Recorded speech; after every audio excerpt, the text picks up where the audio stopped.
ಈ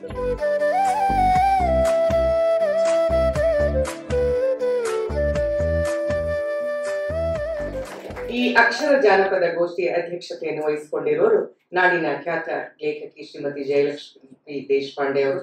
ಅವರ ಪರಿಚಯವನ್ನ ಹೇಳಲಿದ್ದಾರೆ ಈ ಹೊತ್ತಿಗೆ ಕಾರ್ಯಕಾರಿ ಸಮಿತಿಯ ಸದಸ್ಯರಾದ ಶ್ರೀಮತಿ ಸರ್ವಮಂಗಳ ಮೋಹನ್. ಹಿರಿಯ ಸಾಹಿತಿಗಳಾದ ಶ್ರೀಮತಿ ಜಯಶ್ರೀ ದೇಶಪಾಂಡೆ ಅವರು 3 ದಶಕಗಳಿಂದ ಸಾಹಿತ್ಯ ರಚನೆಯಲ್ಲಿ ತೊಡಗಿಕೊಂಡಿರುವ ಲೇಖಕಿ. ಮೂಲತಃ ಬಿಜಾಪುರದವರು. ಪ್ರಸ್ತುತ ಬೆಂಗಳೂರಿನಲ್ಲಿ ವಾಸವಾಗಿದ್ದಾರೆ. ಕಾದಂಬರಿ, ಕತೆ, ಕವಿತೆ, ಲಲಿತ ಪ್ರಬಂಧ, ವಿಮರ್ಶೆ, ಅನುವಾದ, ಪ್ರವಾಸಾನುಭವ ಕಥನ, ವೈಚಾರಿಕ ಬರಹ ಹೀಗೆ ಹಲವಾರು ಸಾಹಿತ್ಯ ಪ್ರಕಾರಗಳಲ್ಲಿ 19 ಕೃತಿಗಳನ್ನು ಪ್ರಕಟಿಸಿದ್ದಾರೆ. ಅಂತರ್ಮನ ಎಂಬ ಬ್ಲಾಗ್ ಇವರ ಅನೇಕ ಬರವಣಿಗೆಗಳ ಅಂತರ್ಜಾಲ ತಾಣ. ಇವರು 2018ರ ಅಮೆರಿಕದ ಅಟ್ಲಾಂಟಾದಲ್ಲಿರುವ ನೃಪತುಂಗ ಕನ್ನಡ ವಾರ್ಷಿಕೋತ್ಸವದಲ್ಲಿ ಅತಿಥಿಯಾಗಿ ಭಾಗವಹಿಸಿದ್ದರು. ಅಲ್ಲದೆ 2024ರಲ್ಲಿ ಅಮೆರಿಕದ ರಿಚ್ಮಂಡ್ ವರ್ಜೀನಿಯಾದಲ್ಲಿ ನಡೆದ ಅಕ್ಕ ವಿಶ್ವ ಕನ್ನಡ ಕೂಟದ ಸಮ್ಮೇಳನದ ಸಾಹಿತ್ಯ ಗೋಷ್ಠಿಯಲ್ಲಿ ಅತಿಥಿಯಾಗಿ ಭಾಗವಹಿಸಿ ಶತಮಾನದ ಲೇಖಕಿಯರು ಎಂಬ ವಿಷಯದ ಬಗ್ಗೆ ಮಾತನಾಡಿದರು.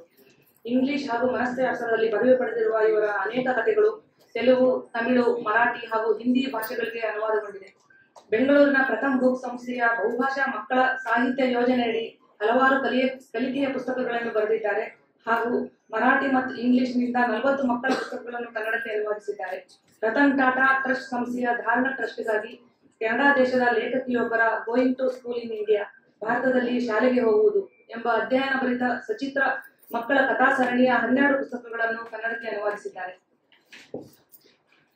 ಪ್ರವಾಸದ ಬಗ್ಗೆ ಅಭಿರುಚಿ ಹೊಂದಿರುವ ಜಯಶ್ರೀ ಅವರು 23 ದೇಶಗಳಲ್ಲಿ ಪ್ರವಾಸ ಮಾಡಿ ಅಲ್ಲಿನ ನೆಲ, ಜಲ, ನಾಡು, ನುಡಿ ಹಾಗೂ ಸಂಸ್ಕೃತಿಯ ಅಧ್ಯಯನ ಮಾಡಿದ್ದಾರೆ.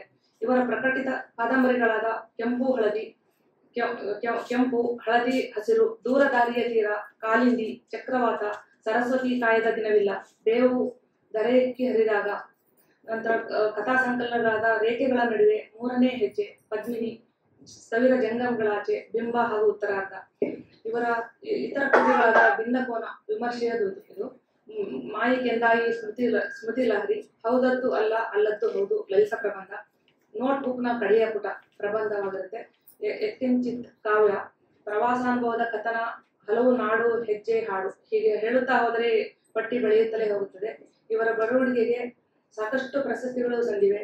ಅದರಲ್ಲಿ ಕನ್ನಡ ಸಾಹಿತ್ಯ ಪರಿಷತ್ತಿನ ಕಾವ್ಯ ಪ್ರಶಸ್ತಿ, ಕರ್ನಾಟಕ ಲೇಖಕಿಯರ ಸಂಘದ ಸುಧಾಮೂರ್ತಿ ಪ್ರಶಸ್ತಿ, ತ್ರಿವೇಣಿ ಪ್ರಶಸ್ತಿ, ದಾನ ಚಿಂತಾಮಣಿ ಅತ್ತಿಮಬ್ಬೆ ಪ್ರಶಸ್ತಿ, ಅತ್ತಿಮಬ್ಬೆ, ಮಯೂರ ಕಲಾರಂಗದ ಕಾದಂಬರಿ ವಿಮರ್ಶಾ ಪ್ರಶಸ್ತಿ, ಸಮಗ್ರ ಸಾಹಿತ್ಯಕ್ಕೆ ನಾಗತಿಹಳ್ಳಿ ನಾಗಮ್ಮ ಫೌಂಡೇಶನ್ನಿನ ಸ್ನೇಹಲತಾ ರವಿ ರೋಹಿಡ್ಕರ್ ಪ್ರಶಸ್ತಿ, ಕರ್ನಾಟಕ ಲೇಖಕಿಯರ ಸಂಘದ ಕಮಲಾ ರಾಮಸ್ವಾಮಿ ಪ್ರಶಸ್ತಿ, ಕರಾವಳಿ ಲೇಖಕಿಯರ ವಾಚಕಿಯರ ಸಂಘದ ನಾಡೋಜ ಡಾಕ್ಟರ್ ಸಾರಾ ಅಬೂಬ್ಕರ್ ಪ್ರವಾಸ ಸಾಹಿತ್ಯ ಪ್ರಶಸ್ತಿ, ಪಂಡಿತ್ ಪುಟ್ಟರಾಜ ಗವಾಯಿ ಸಾಹಿತ್ಯ ಸಮಿತಿಯ ಶ್ರೇಷ್ಠ ಪುಸ್ತಕ ರತ್ನ ಪ್ರಶಸ್ತಿ ಹಾಗೂ ಇತರೆ ಹಲವಾರು ಪ್ರಶಸ್ತಿಗಳು ಜಯಶ್ರೀ ಮೇಡಮ್ ಅವರಿಗೆ ಸಂದಿವೆ. ನಮ್ಮ ಈ ಹೊತ್ತಿಗೆ ಬಳಗಕ್ಕೆ ತಮಗೆ ಸ್ವಾಗತ. ನಮಸ್ಕಾರ ಎಲ್ಲರಿಗೂ.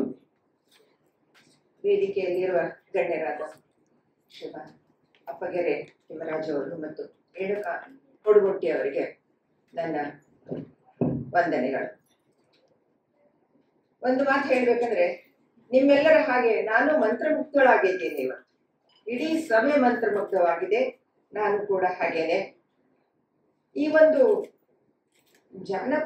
ಜನಪದದ ಒಂದು ಗೋಷ್ಠಿ ಅಂತ ಏನು ಜಯಲಕ್ಷ್ಮಿ ಅವರು ಶುರು ಮಾಡಿದ್ರು, ಅದರಲ್ಲಿ ಈ ಒಂದು ಹೊನಲು ನಮ್ಗೆ ಸಿಕ್ಬಿಡ್ತದೆ ಅನ್ನುವ ಕಲ್ಪನೆ ಕೂಡ ನನ್ಗೆ ಇರ್ಲಿಲ್ಲ. ಆದ್ರೆ ಅಂತ ಒಂದು ಆ ಹೊನಲಿನ ಮಳೆ ನನ್ಗೆ ಸಿಕ್ಕಿತು ಅನ್ನುವ ಸಂತೋಷದಿಂದ ನಾನು ಹೆಚ್ಚಾಗಿ ಏನ್ ಹೇಳ್ಬೇಕು ಅಂತಲೂ ಕೂಡ ನನ್ಗೆ ಗೊತ್ತಾಗ್ತಾ ಇಲ್ಲ. ಅಂತ ಒಂದು ಸಮೀಚೀನ ಮಾತುಗಳ ಮೂಲಕ ನಮಗೆ ಜನಪದದ ಬಗ್ಗೆ ಎಷ್ಟೊಂದು ಜ್ಞಾನವನ್ನು ಅವ್ರು ತಿಳಿಸ್ಕೊಡ್ತಾರೆ ಅಂತಂದ್ರೆ, ನಾವು ಈಗ ನಂಗಂತೂ ನಾನೊಂದು ಪ್ರಾಥಮಿಕ ಶಾಲೆಯ ವಿದ್ಯಾರ್ಥಿನಿಯೇನೋ ಅನ್ನುವಷ್ಟು ನನಗೆ ಭಾವನೆ ಬರ್ತಾ ಇದೆ. ಅಷ್ಟೊಂದು ಸಾಧನೆಗಳನ್ನು ಮಾಡಿರುವಂತಹ ಇವರಿಬ್ಬರು ಕೂಡ ಒಂದೆರಡು ವಿಷಯ ಹೇಳೋಣ ಅಂತ ಅನಿಸ್ತಾ ಇದೆ ಈಗ. ಸರ್, ನನಗೆ ಈ ನೀವು ಭಾಷಣದಲ್ಲಿ ತಿಳಿಸಿದಂತಹ ಈ ಬೀಸು ಕಲ್ಲು, ಆಮೇಲೆ ಕುಟ್ಟುವುದಾಗ್ಲಿ, ಹಸು, ಕರು, ದನ, ಕೊಟ್ಟಿಗೆ, ಸಗಣಿ, ಇದು ಎಲ್ಲದರದ್ದು ಪ್ರತ್ಯಕ್ಷ ಅನುಭವ ಇದೆ ಎಷ್ಟೋ ವರ್ಷಗಳವರೆಗೆ. ಯಾಕೆಂದ್ರೆ ನಮ್ಮ ಊರಲ್ಲಿ ವಿಜಯಪುರದಲ್ಲಿ ನಾವಿರ್ತಾ ಇದ್ವಿ. ನಾನು ಜಯಲಕ್ಷ್ಮಿ ಅವರು ಒಂದೇ ಊರಿನವರು. ವಿಜಯಪುರದಲ್ಲಿ ನಮ್ಮ ಮನೆಯಲ್ಲಿ ಎಷ್ಟೋ ವರ್ಷಗಳವರೆಗೆ ಇದೆಲ್ಲವನ್ನು ನಾನು ಕಂಡಿದ್ದೀನಿ. ಮನೆಯಲ್ಲೇ ನಮ್ಮಲ್ಲಿ ಎಷ್ಟು ದೊಡ್ಡ ದೊಡ್ಡ ಬೀಸು ಕಲ್ಲಿದ್ದು ಇರ್ತಾ ಇದ್ವು. ಅದರಲ್ಲಿ ಕಡಲೆಯನ್ನು ಬೇಯಿಸ್ತಾ ಇದ್ದಿದ್ದು. ಆಮೇಲೆ ನಮ್ಮ ಕಡೆ ಕಡಲೆಬೇಳೆ, ತೊಗರಿಬೇಳೆ, ಹೆಸರುಬೇಳೆ ಇವೆಲ್ಲ ಮನೆಯಿಂದ ಬಂದದ್ದನ್ನ ಮಾಡ್ತಾ ಇದ್ವಿ, ನಾವು ಮನೆಯಲ್ಲ ಮಾಡ್ತಾ ಇದ್ವಿ. ಅಷ್ಟು ನಾನು ಚಿಕ್ಕವಳಾಗಿದ್ದೆ ಆ ವಯಸ್ಸಿನಲ್ಲಿ.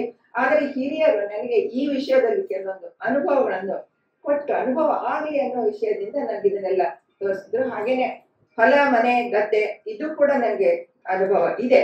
ಹಾಗಂತ ಅದು ಜಾನಪದದ ನನಗೆ ಜ್ಞಾನವನ್ನು ಕೊಡುತ್ತೆ ಅಂತಲ್ಲ.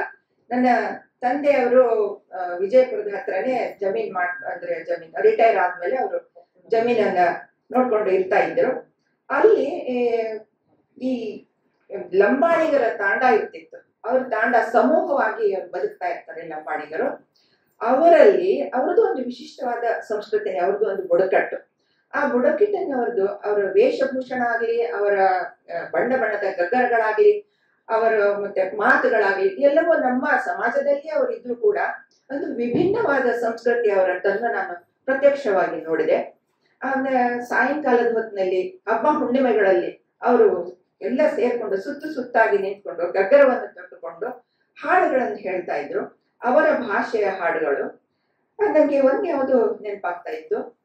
ಏಡಿರೇ ಬಾಪುರೇ ತಾರು ಚೋರು ಶೋಣಿರೆ, ಏಡಿರೇ ಬಾಪುರೇ ಮಾರು ಚೋರು ಶೋಣಿರೆ. ಈ ಒಂದು ಹಾಡು ನನಗೆ, ನಾವು ಚಿಕ್ಕನ್ನಲ್ಲಿ ಅವನ್ನ ಕೇಳ್ಕೊಂಡು ಅದನ್ನ ಅನುಕರಿಸ್ಲಿಕ್ಕೆ ಪ್ರಯತ್ನ ಮಾಡ್ತಾ ಇದ್ವಿ.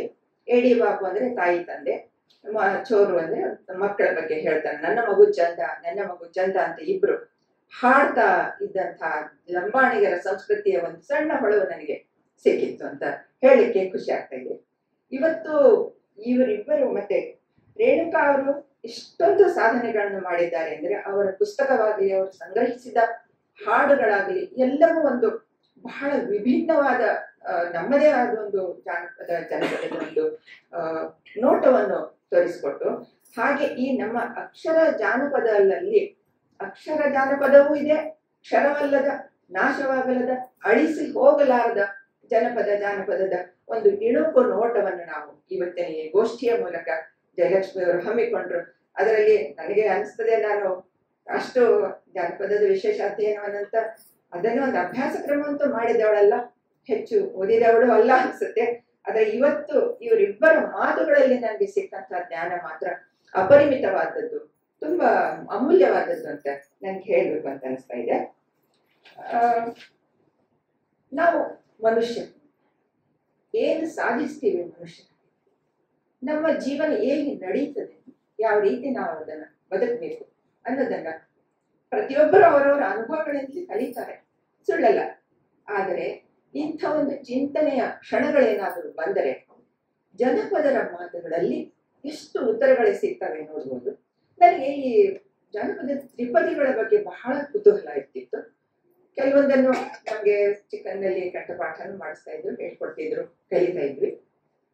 ಒಂದೇ ಒಂದು ನನ್ಗೆ ಯಾಕೋ ಬಹಳ ಹೇಳ್ಬೇಕು ಅನಿಸ್ತಾ ಇದೆ. ಮಂದಿ ಮಕ್ಕಳೊಳಗ ಚಂದಾಗ್ ಬಂದಿರಬೇಕ ನಂದಿಯ ಶಿವನ ದಯದಿಂದ ಹೋಗಾಗ ಮಂದಿ ಬಾಯಾಗ ಇರಬೇಕ. ಹೆಚ್ಚು ಪದಗಳು ಇಲ್ಲ, ಹೆಚ್ಚು ಸಾಲುಗಳು ಇಲ್ಲ, ಆದರೆ ಇದರ ಅರ್ಥ ಹುಟ್ಟಿನಿಂದ ಕೊನೆಯವರೆಗೂ ನಮ್ಮ ಜೀವನದ ಸಾರ್ಥಕತೆಯ ಬಗ್ಗೆ ಹೇಳ್ತದೆ. ಮಂದಿ ಮಕ್ಕಳು ಅಂದ್ರೆ ಸಮಾಜದಲ್ಲಿರುವವರು ಯಾರು? ನಮ್ಮ ಗುರು ಹಿರಿಯರು, ಶಿಕ್ಷಕರು, ನಮ್ಮ ನೆಂಟರಿಷ್ಟರು ಹಾಗೂ ಪರಿಚಿತರು. ಇಂಥ ಎಲ್ಲರ ಜೊತೆಯಲ್ಲಿ ನಾವು ಸಾರ್ಥಕವಾದ ಬಾಳನ್ನು ಕಟ್ಟಿಕೊಳ್ಳೋದು ನಮ್ಮ ಕರ್ತವ್ಯ. ಅಂಥದನ್ನು ಕಟ್ಟಿಕೊಂಡು ನಾವು ಹೋಗಾಗ ಅಂದ್ರೆ ಭೂಮಿಯನ್ನು ಬಿಟ್ಟು ತೆರಳಿದ ನಂತರ ಮಂದಿ ಬಾಯಾಗಿರ್ಬೇಕು. ಅಂದ್ರೆ ಇವರು ಹೀಗಿದ್ರು, ಇಂಥವ್ರು ಇವರು ಒಳ್ಳೆಯವರಾಗಿದ್ರು, ಅಥವಾ ಇವರಲ್ಲಿ ಸಾತ್ವಿಕತೆ ಅವರ ಮನಸ್ಸಿನಲ್ಲಿ ಉಳಿಬೇಕು, ಅವರ ಸ್ಮೃತಿಯಲ್ಲಿ ಉಳಿಬೇಕು ಅನ್ನುವ ಒಂದನ್ನು ಅದು ಸಹಬಾಳ್ವೆಗೆ ಒತ್ತು ಕೊಟ್ಟಿದ್ದಾರೆ ಅಂತ ಇಲ್ಲಿ ಹೇಳ್ಬೋದು. ಇದೇ ತರದ ಜಾನಪದವನ್ನು ನಾವು ತಿಳ್ಕೊಂಡಿಲ್ಲ ಅಂತಂದ್ರೂ ಕೂಡ ನಮಗೆ ದೊಕ್ಕಿರುವ ಎಷ್ಟು ಅಗಾಧವಾದ ಭಂಡಾರ ಇದೆ ಅಂತಂದ್ರೆ, ಒಗಟು, ನಾಣ್ಣುಡಿ, ವಚನಗಳು, ಲಾವಣಿಗಳು, ಮತ್ತೆ ಕಲೆಗಳು, ಸಾಕಷ್ಟು ಬಗೆಯ ಕಲೆಗಳ ಉಡುಗೊರೆಯನ್ನು ನಮಗೆ ಜಾನಪದರು ಕೊಟ್ಟಿದ್ದಾರೆ. ಅದನ್ನು ನಾವು ಉಳಿಸಿಕೊಳ್ಳುವುದು, ಅದನ್ನು ಬೆಳೆಸುವುದು, ನಮ್ಮ ಮಕ್ಕಳಿಗೆ ಅದನ್ನು ಕಲಿಸಿ ಅವರನ್ನ ತಯಾರು ಮಾಡಬೇಕು. ಅದರಲ್ಲಿ ಅದು ನಮ್ಮ ಕರ್ತವ್ಯ. ಹಾಗೇನಾದ್ರೂ ನಾವು ಮಾಡಿದ್ರೆ, ನಾವು ಕಲಿತು ಮಕ್ಕಳಿಗೆ ಕಲಿಸು ಮುಂದಿನ ಪೀಳಿಗೆಗೆ ದಾಟಿಸಿದ್ರೆ ಅದೇ ನಾವು ಅವರಿಗೆ ಕೊಡುವಂತಹ ಒಂದು ದೊಡ್ಡ ಕಾಣಿಕೆ ಆಗ್ಬಹುದು ಅಂತ ನಂಗೆ ಅನಿಸ್ತದೆ. ನಮ್ಮ ಗುರುಗಳೊಬ್ಬರಿದ್ರು, ಮಾಧ್ಯಮಿಕ ಶಾಲೆಯಲ್ಲಿದ್ರು. ಅವರು ಕೂಡ ಸರ್ ನೋಡಿದಾಗ ನನ್ಗೆ ಯಾವುದೇ ನೆನಪಾಯ್ತು ಸರ್. ಇವತ್ತು ಅವರು ಕೂಡ ಬಹಳ ವಿಧವಾದ ವಚನಗಳನ್ನು ಹಾಡ್ತಾ ಇದ್ರು, ಲಾವಣಿಗಳನ್ನು. ಈಗ ಬ್ರಿಟಿಷರು ಇದ್ದ ಸಮಯದಲ್ಲಿ ನಮ್ಮ ಜನಪದರಲ್ಲಿ ಬಹಳಷ್ಟು ಬಗೆಯ ದೇಶಭಕ್ತಿಯ ಲಾವಣಿಗಳನ್ನು ಕಟ್ಟಿದ್ರು. ಅವನ್ನು ಅವರು ಹಾಡ್ತಾ ಇದ್ರು. ಹಾಗೇನೆ ಕಂಚಿನಂಥ ಕಂಠ, ಹಾಗೇನೆ ಕಂಚಿನಂಥ ಕಂಠದಿಂದ ಎಷ್ಟು ಅದ್ಭುತವಾಗಿ ಹಾಡಿದ್ರೆ ಇಡೀ ಸಭೆಗೆ ಮೈಕ್ ಬೇಕಾಗ್ತಾ ಇರ್ಲಿಲ್ಲ. ಇವತ್ತಿನ ಹಾಗೇನೆ ಜನ ಮಂತ್ರಮುಗ್ಧರಾಗಿ ಕೇಳ್ತಾ ಇದ್ರು ಅವನ್ನ. ಶಿಶುನಾಳ ಶರೀಫರ ಗುಡಿಯ ನೋಡಿರಣ್ಣ, ದೇಹದ ಗುಡಿಯ ನೋಡಿರಣ್ಣ, ಗುಡಿಯ ನೋಡಿರಿದು ಕೊಡವಿಗೆ ಒಡೆಯನು, ಅಡಗಿಕೊಂಡು ಕಡು ಬೆಡಗಿ ನೋಡಿರುತ್ತೀಹ ಗುಡಿಯ ನೋಡಿರಣ್ಣ, ಇದನ್ನು ಹಾಡ್ತಾ ಇದ್ರು. ಹಾಗೇನೆ ಇನ್ನೊಂದು ತರವಲ್ಲ ತಗಿ ನಿನ್ನ ತಂಗೂರಿ, ಇದು ಕೂಡ ಬಹಳ ಪ್ರಸಿದ್ಧವಾದ ಗೀತೆ. ಅವರಿಗೆ ಈ ಕಾಲದಲ್ಲಿ ಭಾಷಣ ಮಾಡುವವರಿಗೆ ಕೆಲವರು ಒನ್ಸ್ ಮೋರ್ ಹೇಳ್ತಾರೆ, ಕೆಲವರು ಸ್ಟಾಪ್ ಹೇಳ್ತಾರೆ. ಆದ್ರೆ ಅವರಿಗೆ ಅದನ್ನು ಮತ್ತೆ ಮತ್ತೆ ಹಾಡಿ ಅನ್ನುವ ಒಂದು ವಿನಂತಿ ಬರ್ತಾ ಇತ್ತು. ಹಾಗೇನೆ ಮಹಿಳಾ ದಿನಾಚರಣೆ ನಿನ್ನೆ ನಡೀತು. ಇದು ಪ್ರತಿ ವರ್ಷ ಹೆಚ್ಚು ಕಡಿಮೆ ಅನೇಕ ವರ್ಷಗಳಿಂದ ನಡೀತಾ ಇದೆ.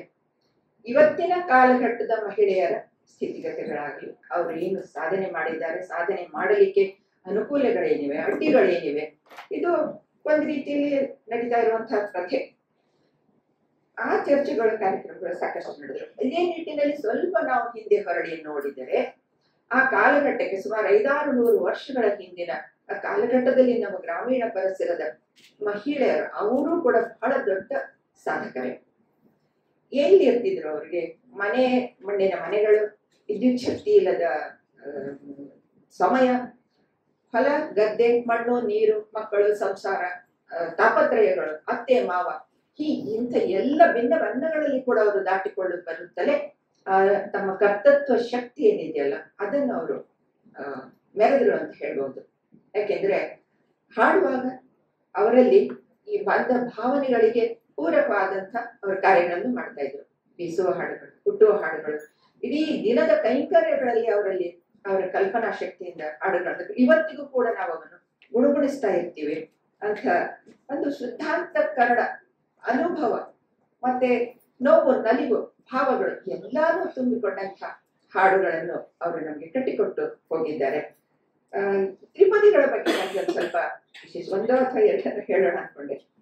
ತಾಯಿ ಇವತ್ತಿಗೂ, ನೆನ್ನೆಗೂ, ತ್ರಿಕಾಲದಲ್ಲೂ ಎಲ್ಲರಿಗೂ ಪುಣ್ಯ ಜೀವ, ಪೂಜ್ಯ ಜೀವ. ಅವರಿಗೆ ಬಗ್ಗೆ ನೆನೆಸ್ಕೊಂಡು ಮಗಳು ಹೇಳ್ತಾಳೆ, ಕಾಶಿಗೆ ಹೋಗ್ಲಾಕ ಏಸೊಂದು ದಿನ ಬೇಕ, ತಾಸೊತ್ತಿನ ಹಾದಿ ತವರೂರ, ತಾಸೊತ್ತಿನ ಹಾದಿ ತವರೂರ, ಮನೆಯಾಗ ಕಾಸಿ ಕುಂತಳ ಅಡದವ್ವ. ಕಾಶಿಗೆ ಹೋಗ್ತಾರೆ, ಬೇರೆ ಬೇರೆ ತೀರ್ಥ ಸ್ಥಾನಗಳಿಗೆ ಹೋಗ್ತಾರೆ, ತೀರ್ಥ ಯಾತ್ರೆಗಳನ್ನು ಮಾಡ್ತಾರೆ. ಆದ್ರೆ ಈ ಮಗಳ ಮಟ್ಟಿಗೆ ತಾಯಿ ತನಗಾಗಿ ಕಾದು ಕೂತಿರುವಂತ ತಾಯಿಯೇ ಅವಳಿಗೆ ಒಬ್ಬ ಶಿವ ಪಾರ್ವತಿಯ ಅವತಾರ ಅಂತ ಹೇಳ್ಬೋದು. ಹಾಗೇನೆ ತಂದೆ ಕೂಡ ಅವಳಿಗೆ ತುಂಬಾ ಆತ್ಮೀಯನಾದವನು. ಆತನ ಜೀವ ಅವಳಲ್ಲಿ, ಅವಳ ಜೀವ ಅವರಲ್ಲಿ. ತಂದೆಯ ನೆನೆದರ ತಂಗಳ ಬಿಸಿ ಆಯ್ತು, ಗಂಗಾದೇವಿ ನನ್ನ ಹಡದವನ, ಗಂಗಾದೇವಿ ನನ್ನ ಹಡದವನ ನೆನೆದರ ಮಾಸಿದ ತಲೆಯು ಮಡಿಯಾಯಿತು. ಅಂದ್ರೆ ಹೇಳ್ತಾಳೆ, ತಂದೆಯನ್ನು ನೆನ್ಕೊಂಡ್ರೆ ಮಾಸಿದ ತಲೆ ಅಂದ್ರೆ ಅವಳ ಮನಸ್ಸಿನಲ್ಲಿ, ಅವಳ ಮೆದುಳಿನಲ್ಲಿ ಇದ್ದಂತಹ ನೋವುಗಳು, ಆ ಸಂಕಟಗಳು, ಆ ಕ್ಲೇಶ, ಆ ಬವಣೆಗಳು ತಂದೆಯ ಒಂದು ಹೆಸರಿನ ನೆನಪಿನಿಂದ ಅದು ನದಿಯಲ್ಲಿ ಮಿಂದು ಸ್ವಚ್ಛವಾದಂತ ಒಂದು ಶುದ್ಧತೆ ಬರ್ತದೆ ಅನ್ನುವ ಅರ್ಥದಲ್ಲಿ ಈ ಒಂದು ಇದೆ, ತ್ರಿಪದಿ ಇದೆ. ನಾನು ಹೆಚ್ಚು ಹೇಳಲಾರೆ, ಯಾಕಂತಂದ್ರೆ ಇಷ್ಟೊತ್ತಿನವರೆಗೂ ನಾವು ಜಾನಪದದ ಒಂದು ಅದ್ಭುತವಾದ ರಸದ ಔತಣವನ್ನು ಇವರಿಬ್ಬರು ನಮಗೆ ಬಡಿಸಿಕೊಟ್ರು. ರೇಣುಕಾ ಅವರು ಮಾಡಿದ ಆ ವಿಶೇಷವಾದ ಒಂದು ಅಧ್ಯಯನ ಅಂತೂ ನಿಜಕ್ಕೂ ಮೈ ನವಿರು ತರಿಸುವಂತಹದ್ದು. ಯಾಕಂದ್ರೆ ಸಾಮಾನ್ಯವಾಗಿ ಸಾಧು ಸಂತರ ಬಗ್ಗೆ, ಅಘೋರಿಗಳ ಬಗ್ಗೆ, ಮತ್ತೆ ಇನ್ನು ಬೇರೆ ಬೇರೆ ವಿಧದ ಪಂಥಗಳ ಬಗ್ಗೆ, ಬುಡಕಟ್ಟಿನ ಬಗ್ಗೆ ಅಧ್ಯಯನ ಮಾಡ್ತಾರೆ. ಆದರೆ ಶವ ಸಂಸ್ಕಾರ ಅನ್ನುವ ಒಂದು ವಿಷಯವನ್ನು ತಗೊಂಡು ಅವರು ಮಾಡಿರೋದು ನಿಜಕ್ಕೂ ಒಂದು ತುಂಬಾ ಗಮನಾರ್ಹವಾದ ಒಂದು ಅವರ ಸಾಧನೆ ಅಂತ ಹೇಳ್ಬಹುದು. ಹಾಗಾಗಿ ಇವತ್ತು ಸಮಯ ಆಗ್ತಾ ಇದೆ. ನಾನು ಇಷ್ಟು ಮಾತಾಡ್ಲಿಕ್ಕೆ ಅವಕಾಶ ಕೊಟ್ಟಂತ ಈ ಅಕ್ಷರ ಜಾನಪದದ ಒಂದು ಗೋಷ್ಠಿ ನಿಜವಾಗಿಯೂ ತಮ್ಮೆಲ್ಲರಿಗೂ ಕೂಡ ಧನ್ಯವಾದಗಳನ್ನು ಹೇಳ್ತೀನಿ. ನನ್ನ ಮಾತುಗಳನ್ನು ಕೂಡ ಕೇಳಿದ್ದಕ್ಕೆ ನಮಸ್ಕಾರ.